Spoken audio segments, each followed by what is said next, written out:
Controles anticipados y desinfecciones en las calles son algunas de las medidas que parecen evitar un mayor repunte de la curva de contagios de coronavirus en Quito, aunque su alcalde Jorge Yunda insiste en extremar la precaución y prorrogar la cuarentena. La capital ecuatoriana registra en abril un número relativamente moderado de contagios equivalente a un 7,5% del total nacional, teniendo en cuenta que la población de Quito representa casi el 18% de los habitantes de Ecuador.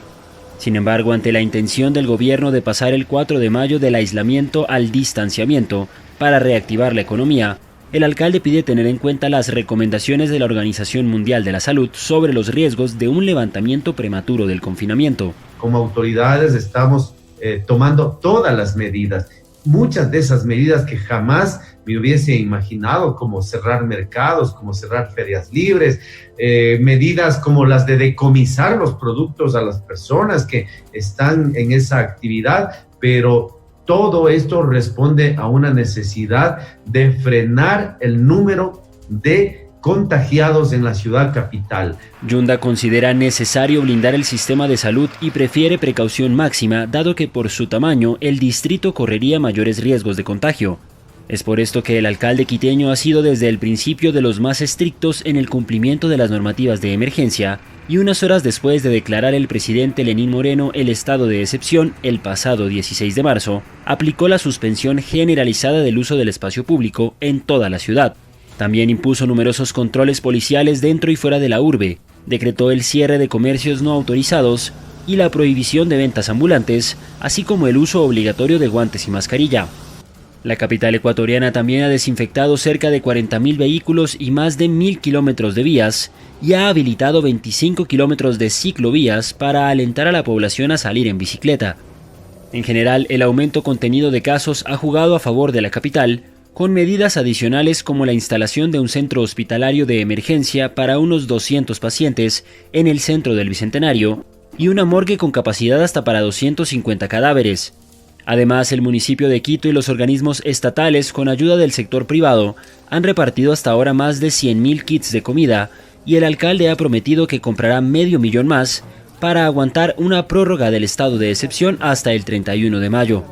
A pesar de la intención de reapertura que tiene el Ejecutivo, el presidente Lenín Moreno ha asegurado que serán las autoridades locales quienes tendrán la última palabra y las que indiquen cuándo y cómo cambiar la luz del semáforo epidemiológico.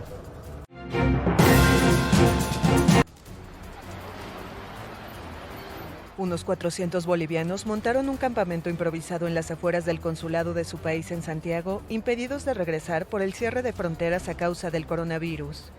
La Cancillería chilena informó el martes que serán trasladados en autobuses hasta la ciudad de Iquique, al norte del país, donde harán una cuarentena de 14 días y luego podrán regresar a Bolivia.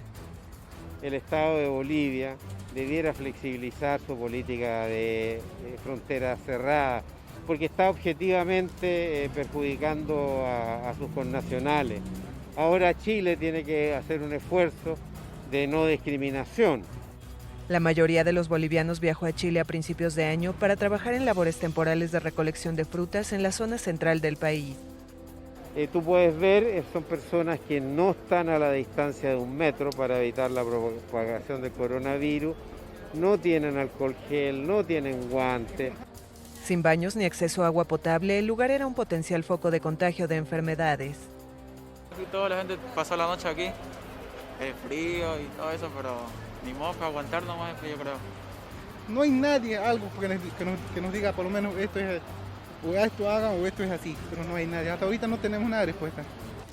Chile y Bolivia carecen de relaciones diplomáticas formales desde 1978 y mantienen sus vínculos solo a nivel consular.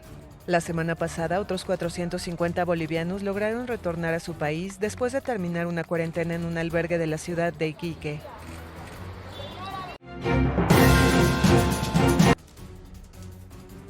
El gobierno de Brasil informó el martes que el país registra más de 5.000 muertes a causa del nuevo coronavirus. Son 5.017 fallecidos, siendo 10% el incremento en las últimas 24 horas, o 474 muertos. Brasil registra la tasa más alta de fallecidos de América Latina y supera los 4.600 muertos reportados por China, donde se inició la epidemia a finales de 2019. El número de contagios subió un 8% a 71.886. Como sigamos manteniendo esos números elevados y crecientes, tenemos que abordar esto como un problema, con una curva que va creciendo, con el agravamiento de la situación. Los estados que viven las mayores dificultades de la pandemia son Sao Paulo, Río de Janeiro, Pernambuco, Ceará y Amazonas. Brasil, con más de 210 millones de habitantes, encabeza la lista de contagios de la región. El presidente Jair Bolsonaro busca flexibilizar el aislamiento social ante las consecuencias económicas, pero los gobernadores de los estados sostienen que la medida sigue siendo necesaria ante la saturación del sistema de salud.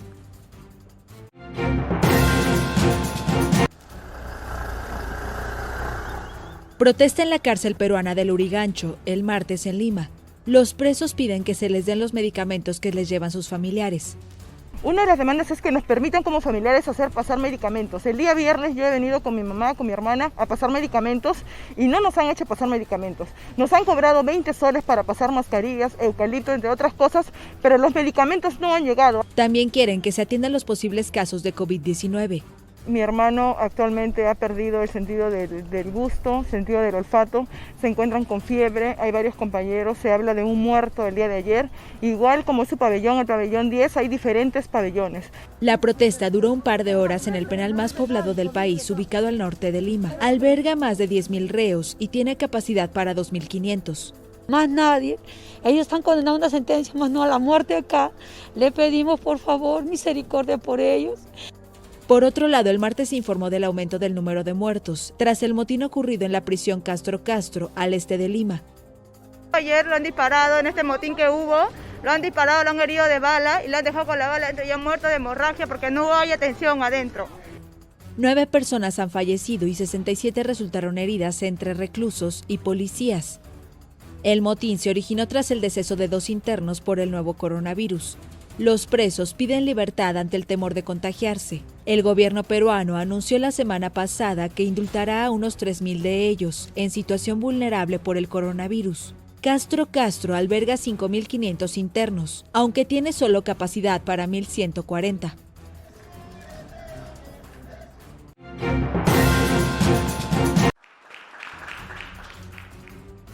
Estados Unidos rebasó el martes la barrera de 1 millón de contagiados del nuevo coronavirus. El presidente Donald Trump fue cuestionado sobre la predicción de 0 casos en su territorio cuando comenzó el brote en otros países. Buenos expertos, buenas personas, dijeron que esto nunca afectaría a Estados Unidos, que no afectaría a Europa, que no afectaría a nadie fuera de China. Entonces escuchamos a los expertos y siempre los escucharemos, pero los especialistas se equivocaron, mucha gente se equivocó y mucha gente no tenía idea de qué tan grave sería. El Washington Post aseguró que Trump recibió advertencias en enero y febrero de sus servicios de inteligencia sobre los peligros del nuevo coronavirus, pero no fue hasta el 13 de marzo que el mandatario declaró la emergencia nacional con la bolsa desplomándose y los casos aumentando en Nueva York. El país suma más de 58.000 muertos, más que los soldados estadounidenses fallecidos en 2 décadas de guerra en Vietnam. Europa tiene más de 128.000 muertos y más de 1.400.000 casos, pero Estados Unidos es el país con más número de fallecidos e infectados por sí mismo. Aún así, estados como Georgia y Texas relajan las restricciones con la reapertura de restaurantes, pero en el estado de Nueva York, epicentro estadounidense de la epidemia, el confinamiento seguirá al menos hasta el 15 de mayo.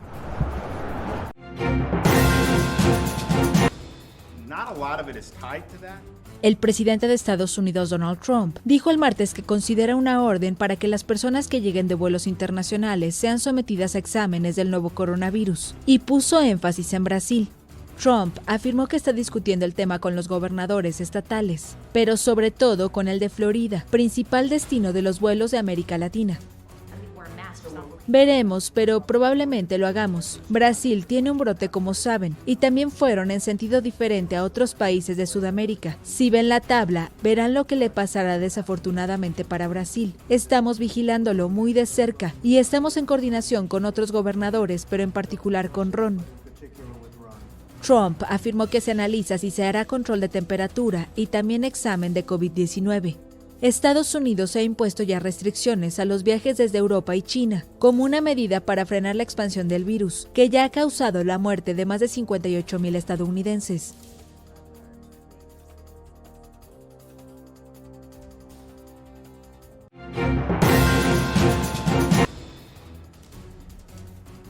Los cambios en la sociedad por la pandemia del nuevo coronavirus llegan hasta Hollywood. La industria cinematográfica ha estado bloqueada en California desde mediados de marzo, cuando las autoridades pusieron en vigor estrictas medidas de confinamiento que impiden cualquier rodaje de cine y televisión. No sentiremos el problema mañana por la mañana, lo sentiremos en 6 meses, porque nadie ha hecho películas en los primeros 6 meses de 2020. No es un tema de que yo no pueda hacer una película, es cuestión de que ni siquiera puedo comprarla a otras personas o competidores para venderlos a los distribuidores. No hay ninguna película hecha. Entre los altísimos costos de cualquier producción y los crecientes peligros legales, la industria está obligada a buscar soluciones radicales para retomar la producción de películas. Todos están pensando en hacer películas mucho más simplificadas, es decir, con menos personas en la pantalla. Así que es mejor si solo hay 2 personas en una habitación por 90 minutos. Va a ser un poco aburrido, pero es imposible hacer una película de Star Wars o de Marvel de la noche a la mañana. Las compañías de seguros dicen que no cubrirán cualquier nueva interrupción de una producción por un brote de coronavirus en el set. Una opción es que los empleados firmen un documento que proteja a los estudios de demandas relacionadas con la enfermedad, aunque hay dudas sobre si es una medida que se pueda imponer a las grandes estrellas. La idea es, ¿pueden besarse los actores? No hacemos ninguna escena de restaurante, no hay escenas de discoteca, no hay escenas de multitud, así que no podemos tener extras en la pantalla. La gente habla de agregar extras con efectos especiales, lo que costaría una fortuna. Los cineastas se verán forzados a experimentar con nuevas locaciones, técnicas e incluso géneros que se presten a un mundo confinado, con repartos y producciones dramáticamente reducidas. La clave, según Chartier, sigue estando en el guión, porque si la historia no es interesante, la película estará destinada al fracaso.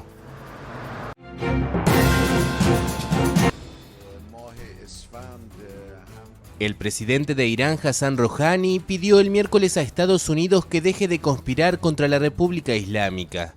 Sus declaraciones se dan en medio de una escalada verbal después de un incidente marítimo entre buques estadounidenses y lanchas rápidas iraníes en el Golfo.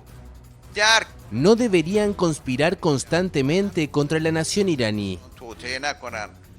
El 15 de abril, Washington informó que 11 buques iraníes habían hostigado sus embarcaciones en lo que describieron como aguas internacionales del Golfo Arábigo, acusando a Irán de maniobras peligrosas en el mar.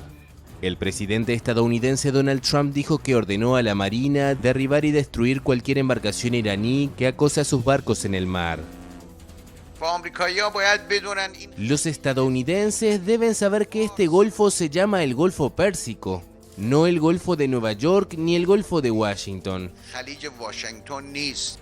Irán se considera el gendarme del Golfo y dice que la presencia estadounidense en la región es la fuente de todos los males de Medio Oriente.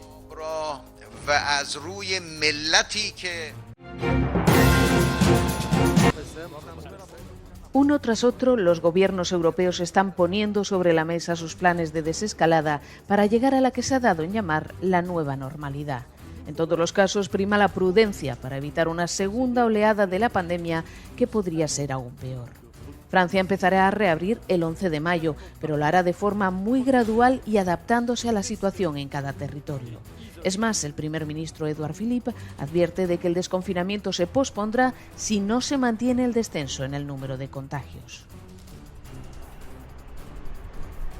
En España, el gobierno de Pedro Sánchez ha aprobado un plan en 4 fases con distintos niveles de apertura que se aplicará también por territorios según la evolución de la enfermedad. La duración máxima tentativa, en el caso de que todo transcurra como hasta ahora, y por eso quiero decirlo entre paréntesis y con la máxima precaución, queremos que sea de 8 semanas para todo el territorio español. Por tanto, a finales de junio estaríamos como país en la nueva normalidad. Una nueva normalidad con limitaciones de todo tipo y sin colegios, porque los niños en España no volverán a clase hasta septiembre. En Portugal, con 948 muertos por COVID-19 hasta el momento, el estado de emergencia se levantará el próximo sábado, dando paso a un estado de calamidad, lo que supone que se flexibiliza el confinamiento, pero se mantiene un control permanente, en palabras del presidente luso. Estamos entrando en la tercera fase, dice, que sigue siendo la de controlar la situación.